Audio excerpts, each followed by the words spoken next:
அருணாச்சலையா உண்மையிலேயே அங்க போய் இப்போ மாட்டிக்கிட்டு ரொம்பவும் கஷ்டத்துல இருக்கிறது, உண்மையிலேயே எல்லாருக்குமே ரொம்ப கஷ்டமா இருக்கு அப்டின்னே சொல்லலாம். அதாவது அவங்க குடும்பத்துல இருக்கக்கூடிய இந்த அ அதாவது நம்ம அ சுந்தரவல்லி, அடுத்ததா வந்து நம்ம சூர்யா, அடுத்ததா வந்து நம்ம சுரேகா, மாதவி இவங்க எல்லாருக்குமே பயங்கரமான கஷ்டமா இருக்கு அப்டின்னு தான் சொல்லலாம். உண்மையிலேயே இந்த ஒரு விஷயத்த பத்தி யாருமே எதிர்பார்க்கவே இல்ல. அதுவும் இல்லாம எப்படியாச்சும் வந்து இன்னைக்கு போயிட்டு நம்ம அருணாச்சலையாவ கூட்டிட்டு வந்துடலாம் அப்டின்னு சொல்லிட்டு ரொம்பவும் கான்ஃபிடென்ட்டோட இருந்தாங்க. அதுவும் இல்லாம இன்னொரு ஒரு மிகப்பெரிய ஒரு விஷயம் என்ன அப்படின்னு பார்த்தீங்கன்னா, கார்ல கூட வந்து அந்த ஒருத்திய வந்து அந்த எவ்வளவு ஏத்தாம வந்து போனாங்க இல்லையா? அதுதான் வந்து ஒரு மிகப்பெரிய ஹைலைட்டான ஒரு விஷயம் அப்படின்னே சொல்லலாம். அதாவது எல்லாருமே அவ்ளோ கான்ஃபிடென்ட்டோட இருந்தாங்க. ஒரு சீட்ட ஃப்ரீயாவே கொண்டு போனாங்க. வரும்போது அப்பாவ கூட்டிட்டு வரணும் அப்படின்றதுக்காக. நம்ம சூர்யா வந்து அவ்ளோ அட்ராசிட்டி பண்ணாரு. பட் இருந்தாலுமே கூட இப்போதைக்கு இங்க அவருக்கு ஜாமீன் கிடைக்கல, அவருக்கு விடுதலை கிடைக்கல அப்படின்றது தான் மிகப்பெரிய உண்மையாயிடுச்சு. என்னடா பண்றது? ஏதுடா பண்றது? அப்படின்னு சொல்லிட்டு வந்து சொல்லி தெரியாம இங்க யோசிக்கக்கூடிய நிலைமை வந்து ஏற்பட ஆரம்பிச்சிருச்சு. உண்மையிலேயே இந்த ஒரு விஷயத்த யாராச்சும் எதிர்பார்த்தாங்களா? அப்படின்னு கேட்டீங்கன்னா, கண்டிப்பா கிடையவே கிடையாது. ஏன்னா அவ்ளோ பெரிய கேஸ் இது. அதாவது அந்த சிலைய திருடுனாங்க அப்படின்ற மாரி சொல்லி, அருணாச்சலையா மேல அவ்ளோ பெரிய கேஸ் வந்து உட்கார்ந்திருக்கு. இதுக்கு எல்லாத்துக்குமே முழுக்க முழுக்க காரணம் நந்தினி மட்டும் தான் அப்படின்ற மாரி சொல்லி, பலரும் வந்து திட்டிக்கிட்டு இருக்காங்க. ஏன்னா நந்தினிக்கு இதுக்காக இந்த தேவையில்லாத வேலை, வேண்டாத வேலை ஏற்கனவே சுந்தரவல்லி எல்லாம் சொல்லியிருக்காங்க. அப்படி இருக்கும்போது, நந்தினி கேட்டிருந்தா இருக்குமே அப்படின்ற மாரி வந்து சொல்லி, ஒரு மிகப்பெரிய விஷயம் தான் இங்க ஓடிட்டு இருக்கு. ஆனா என்னதான் இவ்ளோ பெரிய கஷ்டத்துல இருக்கும்போது கூட, உண்மையிலேயே நம்ம அருணாச்சலையா இப்படி யோசிப்பாரு, இப்படி நம்ம சூர்யா கிட்ட சொல்வாரு அப்படின்னு சொல்லிட்டு உண்மையிலேயே கொஞ்சம் கூட எதிர்பார்க்கவே இல்ல அப்படின்னு தான் சொல்லணும். அதாவது கடுகளவு கூட வந்து இந்த ஒரு விஷயத்த எதிர்பார்க்கவே இல்ல. ஆனா நம்ம நந்தினி மேல அருணாச்சலையாவுக்கு எப்பவுமே மதிப்பு இருக்கு, மரியாதை இருக்கு. அடுத்ததா வந்து நந்தினிக்கு எதுவுமே ஆயிடக்கூடாது அப்படின்ற மாரி நெனச்சு, அடுத்தடுத்த விஷயங்கள செஞ்சுகிட்டு இருக்காங்க. இது எல்லாமே ரொம்ப நல்ல விஷயம். இதுல எதுவுமே இல்ல அப்படிங்கிற மாரி சொல்ல முடியாது. ஆனா அதே சமயத்துல இப்ப என்ன ஆகுது அப்படின்னு பார்த்தீங்கன்னா, ஒரு பக்கம் சூர்யா இருந்துட்டு ரொம்பவும் கான்ஃபிடென்ட்டோட நம்ம அருணாச்சலையா கிட்ட, "நீங்க எதுக்கும் கவலைப்படாதீங்க டாட். நான் எப்படியாச்சும் வந்து உங்கள வெளிய கொண்டு வந்துர்றேன்." அப்படின்ற மாரி வந்து சொல்றாங்க. அதுவும் இல்லாம கடைசியா ஜெயிலுக்குள்ள போறதுக்கு முன்னாடி, உண்மையிலேயே நந்தினியோட சாப்பாட்ட சாப்ட்டு வயிறார வந்து அதாவது ரொம்ப நல்லா இருக்கு. நந்தினிக்கு வந்து நான் நன்றி சொன்னதா சொல்லிடு. ஏன்னா இதுக்கப்புறம் வந்து எப்ப நான் நம்ம வீட்டு சாப்பாடு சாப்பிடுவேன் அப்படின்றது எனக்கே தெரியாது. ஏன்னா இது சாதாரண கேஸ் கிடையாது. எப்போ வந்து என்ன விடுவாங்க அப்படின்றது ரொம்பவும் கஷ்டமான ஒரு விஷயம்.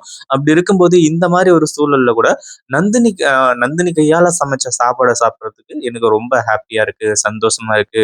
அதாவது என்னதான் இங்க அவ்ளோ பெரிய கஷ்டமா இருக்கு, எல்லாருக்குமே கஷ்டமா இருக்கு அப்படின்ற மாரி வந்து நெனச்சாலுமே கூட, அருணாச்சலையா வந்து எந்த ஒரு கஷ்டமும் படாத மாரி நார்மலா பேசுறாரு. உண்மையிலேயே அது எல்லாமே ரொம்பவே நல்ல விஷயம். இல்ல அப்படின்ற மாரி யாராலயுமே சொல்ல முடியாது. ஆனா அதே சமயத்துல இப்போ அடுத்தடுத்த விஷயங்கள் எல்லாமே இங்க ஓடிக்கிட்டு இருக்கு. ஒரு பக்கம் வந்து நம்ம நந்தினி இருந்துட்டு அருணாச்சலையா வந்து கண்டிப்பா வந்துருவாங்க அப்படின்ற மாரி சொல்லி ரொம்பவும் ஹேப்பியா இருந்துட்டு இருக்காங்க. இன்னொரு பக்கம் அருணாச்சலையா இருந்துட்டு, இந்த மாரி நந்தினிய தனியா விட்டுறாத, நந்தினிய வந்து கூடயே வச்சுக்கோ. ஏன்னா அங்க நடக்கிற பிரச்சனைகள் அந்த மாரி.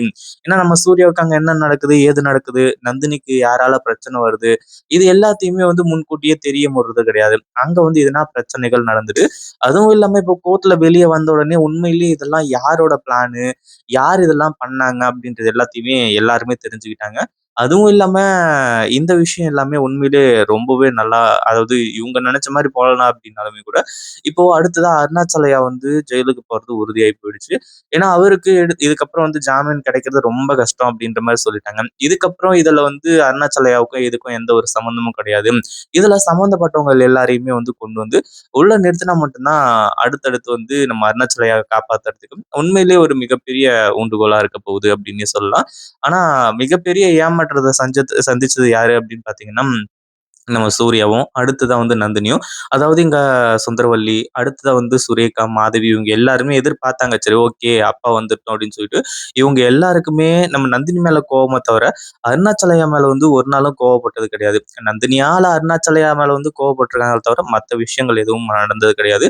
பட் இருந்தாலுமே கூட இங்க அருணாச்சலையா ரொம்பவும் கான்ஃபிடென்ட்டோட இருக்காங்க. "டேய் சூர்யா நீ இருக்கும்போது எனக்கு என்னடா கவல? எனக்கு எந்த ஒரு பிரச்சனையும் இல்ல. நீ தைரியமா போய் அங்க நடக்கிற விஷயங்கள பாரு. அதாவது எனக்கு அப்புறம் வந்து நீ தான் குடும்பத்த பார்த்துக்கணும். அதுவும் இல்லாம எப்படியோ ஒரு வழியா நல்லபடியா சுரேகாவோட இந்த நிச்சயதார்த்தம் முடிஞ்சிருச்சு.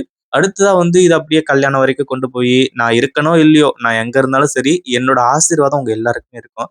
அப்படி இருக்கும்போது, அடுத்ததா அங்க போயிட்டு நீ எல்லா வேலையும் பாரு. அவ்வளோதான். இதுக்கு மேல நான் சொல்றதுக்கு எதுவுமே கிடையாது. அப்படின்ற மாரி வந்து சொல்லிறாங்க. உண்மையிலேயே வந்து அருணாச்சலையா இவ்ளோ ஃபீல் பண்ணி யாருமே பார்த்திருக்க மாட்டாங்க. அதுவும் இல்லாம அவர் ஃபீல் பண்றத மத்தவங்க கிட்ட காட்டுறது கிடையாது.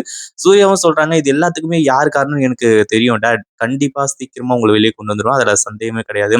நீங்க பத்திரமா இருங்க." அப்படின்ற மாரி வந்து சொல்லிட்டு, இங்கருந்து கண்ணீரோட வந்து விடைபெறுறாங்க. எல்லாருமே ஆளாளுக்கு. உண்மையிலேயே இந்த ஒரு விஷயத்த எதிர்பார்த்தாங்களா அப்படின்னு கேட்டீங்கன்னா, ரொம்ப ரொம்ப ரொம்ப கஷ்டமான ஒரு விஷயம் அப்படின்னே சொல்லலாம். அதே மாதிரி இப்ப என்ன ஆகுது அப்படின்னு பார்த்தீங்கன்னா, ஒரு பக்கம் நந்தினி இருந்துட்டு, அந்த காரோட கண்ட்ரோல் இது எல்லாத்தையுமே கொண்டு போய் அந்த ரஞ்சித் கிட்ட குடுக்குறாங்க. ரஞ்சித்தோட உண்மையான சுயரூபம் இன்னும் நம்ம நந்தினிக்கு தெரியாது. அதே மாதிரி இந்த சுரேகாவோட ஃப்ரெண்ட் இப்ப எங்க போனாங்க? என்ன ஆனாங்க? அப்படின்ற ஒரு பிரச்சனை வெடிக்க போகுது. ஏன்னா, இதுவும் சாதாரண விஷயம் கிடையாது. ஒரு பக்கம் வந்து அந்த கடத்தல். இன்னொரு பக்கம் வந்து இப்போ காணாம போயிட்டாங்க. அதாவது சுரேகாவோட ஃப்ரெண்ட் காணாம போயிட்டாங்க அப்படின்ற மாரி விஷயம் ஓடிட்டு இருக்கு. இப்ப எல்லாருமே பயங்கர இதோட வீட்டுக்கு போறாங்க. வீட்டுக்கு போனதுக்கு அப்புறமா நந்தினி எல்லாம் ஓடி வந்து என்னாச்சு சூர்யா சார் அப்படின்ற மாரி வந்து கேட்குறாங்க. அதுக்கப்புறம் தான் வந்து விஷயத்த எல்லாத்தையுமே சொல்றாங்க. அதுக்கப்புறம் தான் வந்து இங்க மிகப்பெரிய பிரச்சனையா வெடிக்குது. உண்மையிலேயே இந்த விஷயத்தெல்லாம் எதிர்பார்க்கவே இல்ல. அதுவும் இல்லாம நந்தினி வந்துட்டு எப்படியாச்சும் வந்து அருணாச்சலையாவ கூட்டிட்டு வந்துட்டுருக்கான்ல, நான் வந்திருந்தா அவளுங்க கூட்டிட்டு வந்திருப்பேன்ல அப்படி இப்படின்ற மாரி சொல்லிட்டு இருக்காங்க.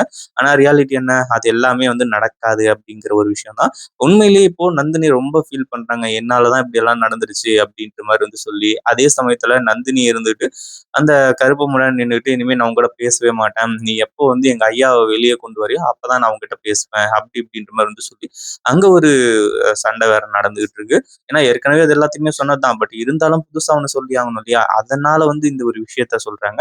ஆனா அதே சமயத்துல இப்ப இப்படிப்பட்ட விஷயங்கள் நடக்கும் அப்படின்னு எதிர்பார்க்கல. அப்படி என்ன விஷயங்கள் நடந்துச்சு அப்படின்னு பார்த்தீங்கன்னா, இந்த ரஞ்சித்த பத்தின உண்மைகள். அடுத்ததா வந்து இந்த சுரேகா இவங்க எல்லாருமே சேர்ந்துகிட்டு, ஆ என்னோட ஃப்ரெண்ட காணோம் அப்படின்ற மாரி வந்து சொல்றாங்க. இது போலீஸ் கேஸ் அப்படி இப்படின்ற மாரி ஆகுது. உண்மையிலேயே ரஞ்சித் இப்போ சீக்கிரமா வசமா மாட்டப் போறான். அதுவும் இல்லாம அவன் ஃபோன் எங்க இருக்கு, என்ன ஏது அப்படின்றது தெரியல. வீடு முழுக்க சர்ச் பண்ணி தேடிக்கிட்டு இருக்கான். அவன் கையிலயும் கிடைக்கல. இன்னும் மத்தவங்க கையிலயும் கிடைக்கல. அது எங்க இருக்கு அப்படின்றது தான் வந்து ஒரு மிகப்பெரிய அதிர்ச்சியான விஷயமா இருந்துட்டு இருக்கு. என்ன பண்றது, ஏது பண்றது அப்படின்னு சொல்லிட்டு வந்து தெரியல. அப்படியே திருன்னு முழிச்சுட்டு அவன் ஒரு பக்கம் தேடிட்டு இருக்கான். ஐயையோ! இந்த ஃபோன் மட்டும் யார் கையிலன்னு சிக்குச்சுன்னா அவ்வளோதான் நம்மளோட கதை சின்ன பின்னமாயிடும் அப்படின்ற மாரி வந்து சொல்லி, ஆனா அதே சமயத்துல அந்த ஒரு ஃபோன் வந்து மத்தவங்க கிட்ட கிடைக்க போகுது அப்படின்றதுல சந்தேகமே கிடையாது அப்படின்னே சொல்லலாம். அதுவும் இல்லாம நம்ம நந்தினி தான் இது எல்லாத்தையுமே கண்டுபிடிக்க போறாங்க. அதாவது இந்த ரஞ்சித்தோட உண்மையான சுயரூபம். அதுவும் இல்லாம இது நார்மலா இந்த ஒரு விஷயம் மட்டும் கிடையாது. சுரேகாவோட வாழ்க்கையே நம்ம நந்தினி தான் காப்பாத்த போறாங்க.